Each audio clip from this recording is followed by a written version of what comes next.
Well, good morning there, my good friends and fellow neighbors and people out there in other places that are joining me via the internet. Happy New Year to you.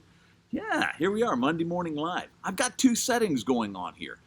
You are on my phone, you are on my computer. And there's a reason that this is going on this way. It's because I'm going to try to start recording it in two different ways. And then I'm going to try to upload it onto, what do you call that? YouTube, my YouTube channel, so you can watch it later. Or you could go to Podbean. Where is it? Sunny Child Ministries, podbean.com, and you can actually get it there. At that one, you can actually download it. But I'm trying to, Cindy, if you're watching, I'm sorry that I didn't cover this with you earlier. I could be in trouble when I go back in the house.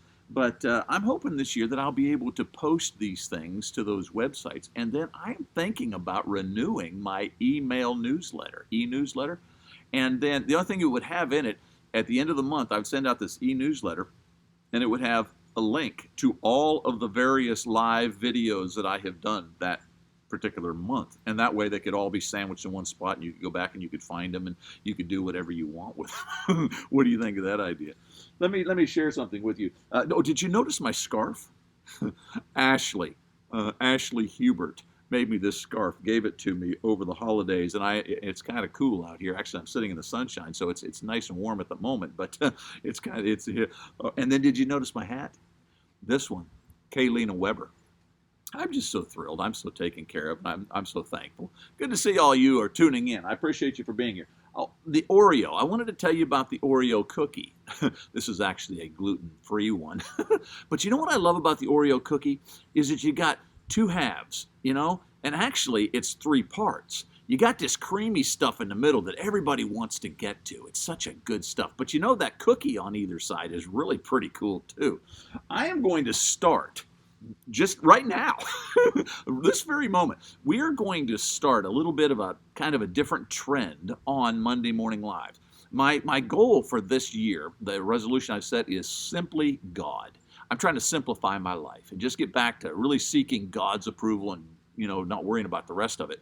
But in that simplification part, I wanted to talk to you about my Oreo cookie.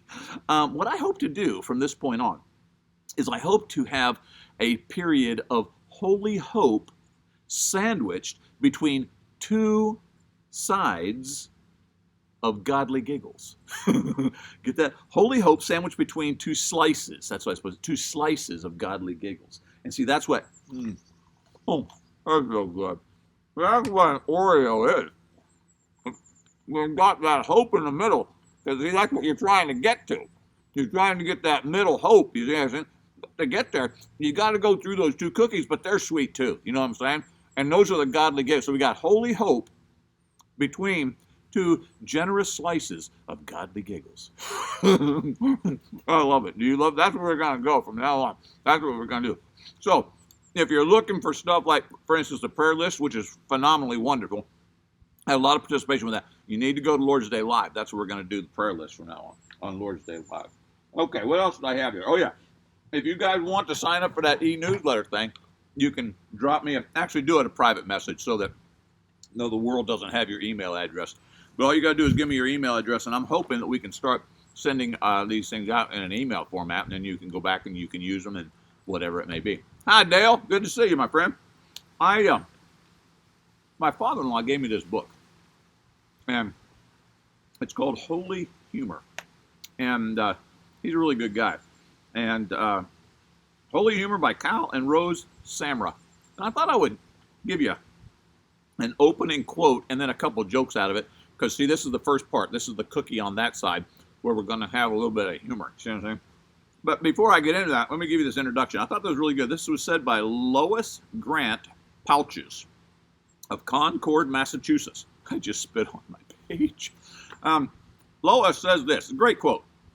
The solemn saints discourage many folks from being good, while the gaiety of sinners makes more converts than it should. That's pretty powerful, isn't it? I think what she's suggesting is you got to have kind of a balance in life. The solemnity or the solemn saints discourage many folks from being good. You've had people like that in your life, constantly talking about the bad, always looking at the evil, downtrodden, critical, all those kind of things. That kind of a bummer in life. You know what I'm saying? But the other side is equally true. While the gaiety of sinners makes converts more than it should. A lot of folks are just, all they want is the warm and fuzzy. They want the high fives, the pats on the back, it just make me feel good, or I don't want to have a relationship with you. The thing that's sad about that is it's not very balanced in life, is it? We've got to actually enter into both realms. Anyhow, and so this morning we enter into that humor realm. The time when we can laugh and smile and all of that. And then tonight, I need you to come back and be with me at Lord's Day Live at 8 o'clock. And you can't see that because there's a great big glare across there. But that says Lord's Day Live at 8 o'clock. Because tonight we're going to deal with things that are a little bit more, how shall I say, sobering. Got to read this to you. I thought it was really, really funny. Okay, here we go. A paramedic was asked on a local TV talk show program, what was your most unusual, challenging 911 call? And again, this is coming from this book. Recently, we got a call from a big white church on 11th and Walnut, the paramedic said.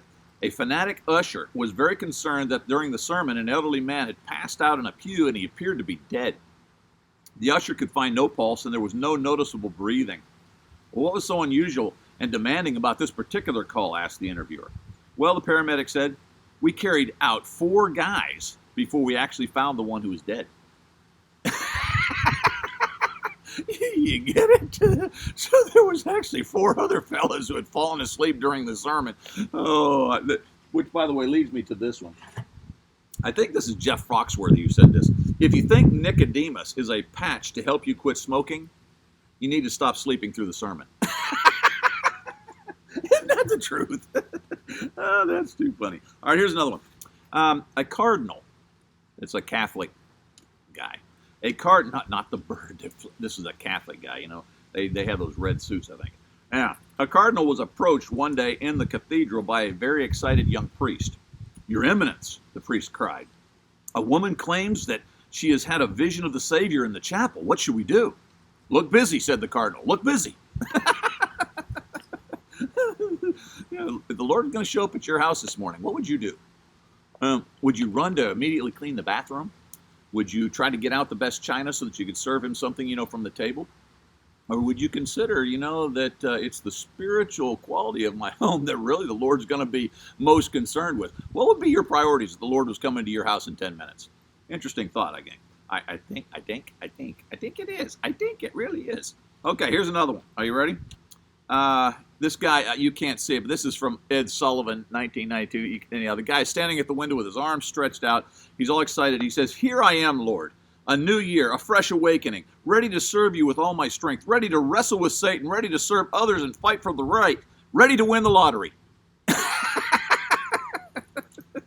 that the way your prayer list is? You try to sneak one in there on God, all this good stuff, and I'm ready to win the lottery. Try to sneak one in on God. Anyhow, this is a really good book, and I'm working through it. We'll probably see it more in the coming weeks, but Holy Humor by Cal and Rose Samra. You need to get a copy of that. Okay. Now, that's the first cookie. Stick around. We'll have another cookie on the other side, but in the middle, we got that sweet stuff called Holy Hope. Holy Hope. And so I need you to open your Bibles to Job chapter 6 and verse 11. Job 6 and 11. See, here's my Bible. I got it right in front of me, so you don't think that I'm just pulling this out of the air. Job 6:11. Here's your moment of hope. Now, you're going to say to yourself when I read it, where's the hope in this? But just give me a minute. I mean, it actually mentions hope, but it's from Job. Job, there's not a lot of hope in Job. At least it doesn't seem unless you read the whole book and you appreciate what's actually going on here. Here's your verse. What strength do I have, Job says, that I should still hope? What prospects that I should be patient? Job's in the midst. We're here in chapter 6. He's in the midst of, all this suffering and the horrible stuff that's going on in his life. And, what do I have to hope for? I mean, everything, it seems, has been taken away from me. And so what do I have to hope for? What do I have to give me patience, to help me to hang on? You ever been there? You ever felt like Job? Well, what I need you to do is I need you to read the end of the story. Because, you see, that's the thing that we don't have in life, is you don't know the final chapter. You don't get to read the last paragraph ahead of time. And only God has that. He's got the big picture in mind. That's why Acts 17, 26 and 27, he says, I put you on the timeline at a particular geographical spot because that's where I wanted you to find me, seek me, look for me. And I believe that he puts us there because we have an advantage in that spot to find him and look for him. And he's outlined the course of our life, the pattern of our life. He knows what it is, but I don't believe he manipulates it without our free will. And so you and I, we have to stay within that particular structure. Job was one of those fellas. And evidently, one of the reasons Job suffered so much is because he was going to be the subject, the main character, the hero of the story that would be written. Some believe that Job is the most ancient book in the Bible. It was going to be a story that was written down so that all these many, many thousands of years later, you and I could still read it and we could have hope. Read the end of the story. I get it. You can't know the last paragraph of your story, but God does. And all you got to do is do what Job did. Don't give up. Hang on to the hope.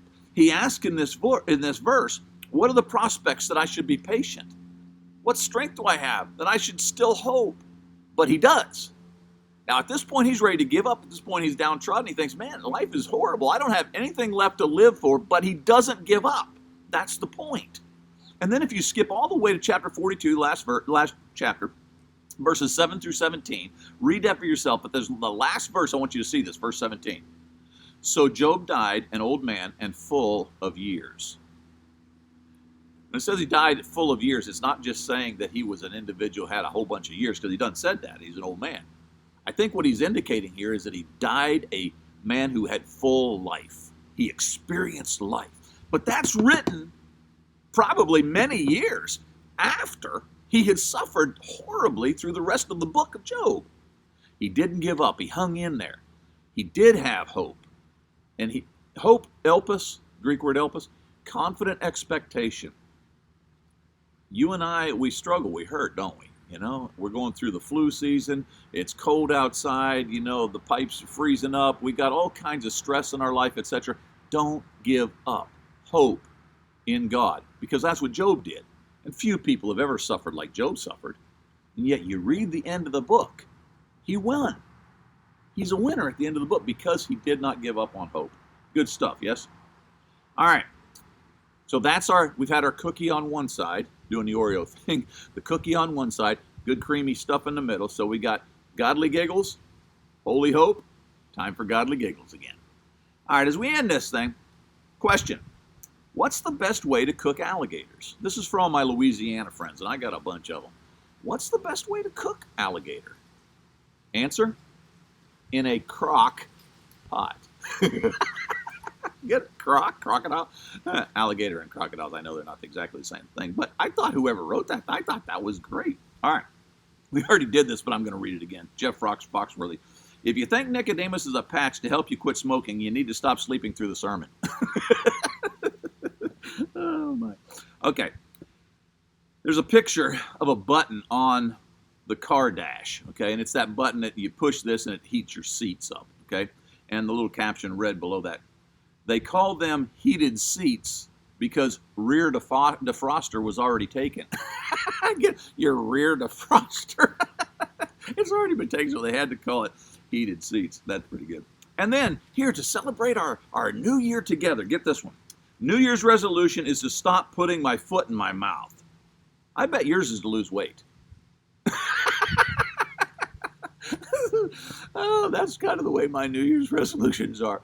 I am going to stop putting my foot in my mouth. And then immediately the next sentence, I put my foot in the mouth. Are you that way? Oh, my. Well, there you go. Monday Morning Live, the beginning of a new year. Here we are together. Isn't this wonderful? Look for me on YouTube. All you got to do is search for my name, and you can find me on YouTube. Or you can go to that Podbean thing, and you can find me there, because we're hoping. I've looked at this one all this time. Now I'm going to look up here at this one, because that's where it's actually being recorded. I'm hoping to put it up there, and I'm hoping my wife will help me, because she's the brains of this operation. Not that you would know that. Oh, I'm so excited about 2020. That's what they're calling it. 2020. It's going to be a big year. Election year. Got a lot of stuff happening. Craziness in the Middle East. I plead with you to join me tonight at 8 o'clock as we talk about last day's live. But right now, we're laughing. Right now, we're sandwiching holy humor between two good slices of godly giggles. Thank you for joining me. I'm Sonny Childs. Be there. Matthew 16:26.